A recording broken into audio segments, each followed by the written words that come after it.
All right, we're reading today pages 24 through 37. I had it written down. I should have remembered it. 24 through 37. So we start here with the deeds of Rama. Rama and Lakshman were inseparable as they grew towards adulthood, where they were both recruited by an old sage, a Brahmarshi named Vishvamitra, who could see into the past and the future and predict a special mission for the duo. The Rishi, which is a high level of Brahmarshi or sage, wasted no time and began training his young recruits on how to harness the Div Astras, which is weapons of the god. He also taught them divine mantras and asanas that gave the young warriors profound strength and mental focus. Here we have Rama and Lakshman. One day during their training, they visited Vishvamitra's ashram, only to find that it was plagued by a demon named Tataka. The rishi explained that due to his vow of nonviolence, he could not take up arms against the demon.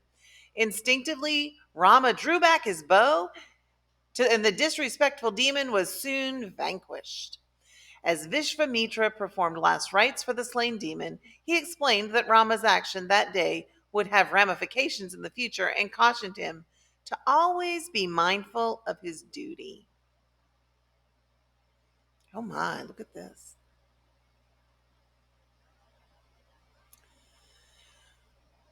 Let's see if I can put this. Break a bow, tie the knot. Before returning his two pupils to their kingdom, the rishi had another vision, which led him to travel with the princes to the neighboring kingdom where an auspicious test was being conducted. The challenge was to lift the bow of Shiva, a feat that only a god could accomplish. After hundreds of noble warriors tried and failed, Vishvamitra politely asked Rama to try.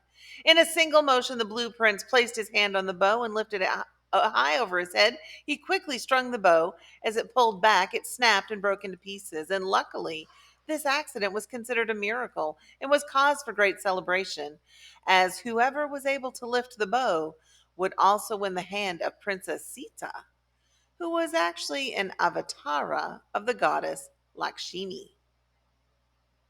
There he is, lifting his bow, breaking it.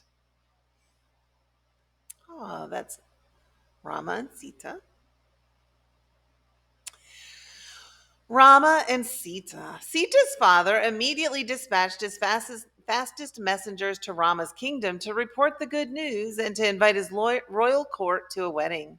Upon hearing the announcement, Rama's father and his three queens made their way to the neighboring kingdom, accompanied by a grand procession. All of the guests watched as the enchanting princess placed a garland of flowers around Rama's neck, and together they circled a ceremonial fire 7 times.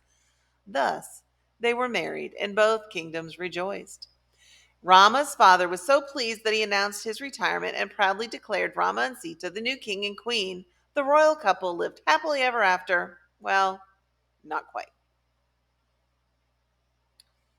Exile. Oh, she does not look nice.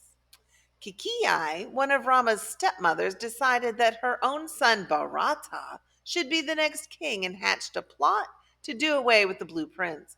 The jealous queen wasn't violent, but she was manipulative and reminded the king of the two wishes he had granted her for saving his life in the battle. The crafty queen immediately spoke her wishes and demanded that Bharata be the new king and that Rama be exiled to the jungle for 14 years. Despite his love for his favorite son, the king was a man of his word and honored his promise to the queen. Rama was stripped of his crown and at once commanded by his father to be exiled from the kingdom. Oh, she's a bad lady. Sending him away. Rama calmly accepted his fate and headed out for the jungle. Fortunately, the prince wasn't alone, for both Sita and Lakshman were at his side, and sadly, soon afterward, this chapter of Rama's youth came to a close when his father, consumed by guilt, died of a broken heart. Oh my.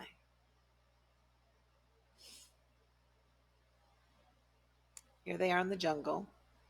Lakshman, Rama, and Sita. The royal rescue. Eventually, the three reached a forest called Chitrakuta, where luckily there was no sign of demons. But before they could settle in, Lakshman spotted a royal procession led by Bharata, who had returned home from a neighboring kingdom after hearing the news of his father's death. He was horrified to find that his mother had banished Rama from this kingdom, and Rama was happy to see his stepbrother, who fell at his feet and begged him to return to the throne. But Rama would never break a promise or disobey an order of his father. Bharata was amazed with Rama's integrity and more certain than ever that Rama was the rightful king. Bharata announced that if Rama would not be king, then no one would be. He then politely removed Rama's sandals and explained that he would place them upon the throne where they would wait for the true king to return.